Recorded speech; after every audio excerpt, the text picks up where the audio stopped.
All right, and that singing means that we are back in Lobby Bar for the week of September the 2nd, 2024. Brian and Michaela here with you. And Michaela, we have finally made it into September, which is good, right? The temperatures have cooled off a little bit. It's tolerable to be outside for longer than like 1 minute at a time. And we made it through a very successful first month of featuring a spirit on the Lobby Bar, I think.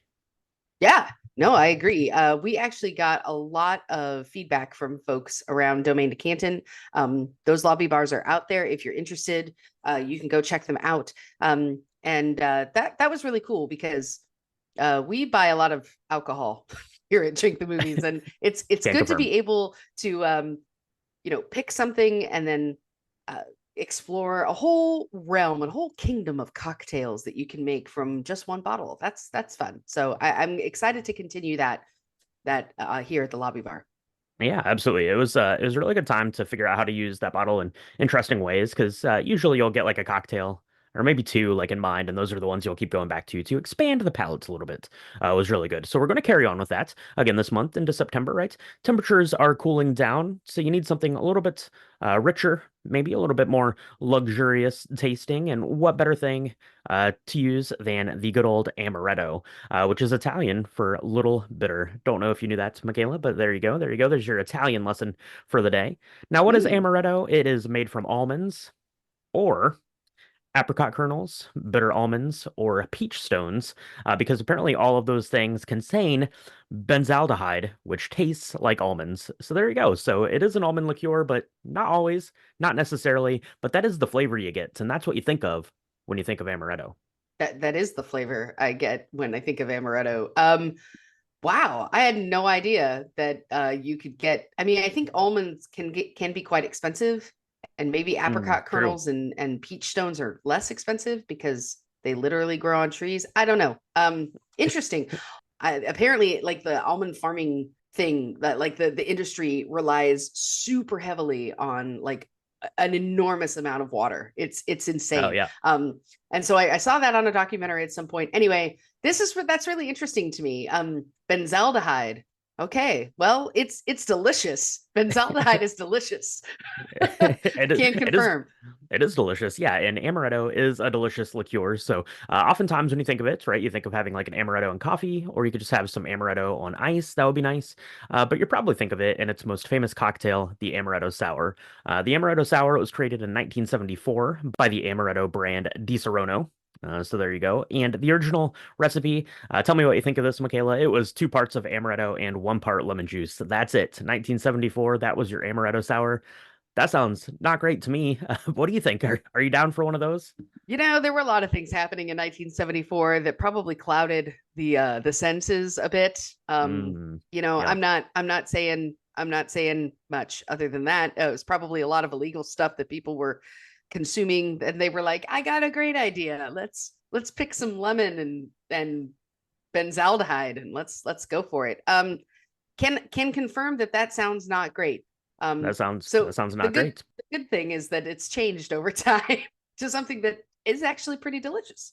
Yeah, the good thing is it has changed over time. So that original cocktail, it came out in 1974. It got pretty popular in through the 80s with just regular old sour mix. But yeah, today we're going to make a very grown up and very fancy version of this. This is a little fancier than your normal lobby bar cocktail. So go with the 2 parts amaretto, 1 part lemon juice. Let us know how you like that. But I like this one quite a bit more.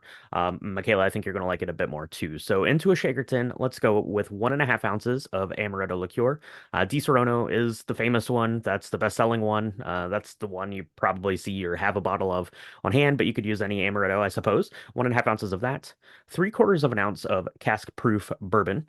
We'll talk about that here in a second. 1 ounce of lemon juice. 1 teaspoon of rich simple syrup. So that's just your simple syrup, except use a 2-to-1 sugar to water ratio there. And then you're going to use a half an ounce of egg white, or about like half of your egg white there from your egg. Go ahead and give that a dry shake in your shaker tin and then shake it again with some ice. And then you're going to strain that out into probably like a coupe glass or maybe like a rocks glass. And then you're going to garnish it with a lemon twist and 2 brandied cherries. There you go. That is a more grown up, more delicious, a little bit more sophisticated take on the amaretto sour. It uses a cask-proof bourbon in here, which oftentimes, Michaela, we talk about that you probably shouldn't do that in your Mm. recipe. But I like the inclusion of it here because amaretto is pretty sweet. Yeah. So that higher ABV of that cask proof bourbon, you're using a lower amount of that than the Amaretto. It's basically just to kind of increase the alcohol content there a little bit and to help cut through some of those sweeter notes. Yeah. No, this is an excellent drink. Look, if any sour, we did a sour flight, right? A million years ago when we covered Once Upon a Time in Hollywood. Um, any real sour should have some egg white in it and do a dry shake. That is the way to achieve this like creamy umptiousness. Um, this is going to be a really, really amazing amaretto sour. So if you are into amaretto sours or whiskey sours at all, you should give this a try. It is more complicated than the 2-drink lobby bar drink that we normally do, or 3-part lobby bar, but it's worth it. I would say that this is probably, I don't know, it's it's one of my favorite bourbon kind of cocktails. And it Mhm. definitely was the first one I ever had, because as we all know, I wasn't a bourbon or whiskey drinker until this amazing drink the movies started to occur. I kind of ran from the hills with that stuff because it burned, and this really like adds a whole level of like sophistication, sumptuousness, the rich kind of both cherry and almond like put together Mhm. is like it's super delicious. Give it a shot. You won't be sorry. This one is good, and it's perfect, I think, here as we're getting into early fall, right? To get kind of those flavors are coming through there. So that is the Amaretto Sour. Let us know if you have a favorite recipe for the Amaretto Sour or what your favorite Amaretto drink are, and look forward to some more recipes of those here as we go through the next month. In the box office, not a lot to report back on. Deadpool and Wolverine leads the way again. I think that's 5 out of 6 weeks it's been out. It's been in first place, so good job there. We do have a new competitor coming this week, Michaela.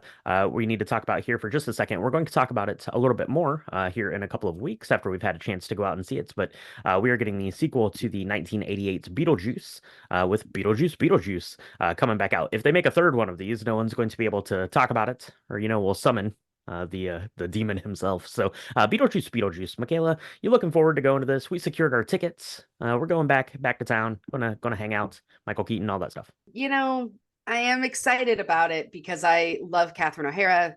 I love Michael Keaton. I loved the first one. I thought the first one was like this great introduction to like spooky comedy. Hmm. Hmm. It was just creepy enough to like keep you thinking a little bit Uh-huh. longer before Uh-huh. going to Uh-huh. bed but also really funny and outlandish. I love the set direction. The old house was great. And of course, who doesn't love a bunch of ghosts singing Deo as you're trying to eat a Mm. shrimp cocktail? That sounds amazing. Yes. I don't know. This one, Hold on. I'm gonna go into some foreshadowing mode here. Last week, we talked about The Crow, the new version of The Crow, and setting expectations for going into a film. So allow Michaela to throw all that out the window right now. I'm just saying, I think, I think, well, this is a continuation. It's definitely a continuation of the original story. They've tried to put that together with the preview. So I don't know how they're going to do that. I don't know. I'm hesitant. I want it to be great. I have high hopes for it because I do think that Tim Curry doesn't normally disappoint. So we'll see. We'll see what happens. I assume you mean Tim Burton, but we'll Tim go with that. We'll Curry. go with Oh my gosh. that. Tim Curry also does not disappoint. Tim Burton, the director, not the actor who was also in Legend. Yes. There you Different go. There you Tim. go. Different Tim, different Tim. I tell you what does not disappoint though, Michaela. That is David Chase and The Sopranos. So on TV this week, if you're not making it out to see Beetlejuice, maybe you're going to stay in.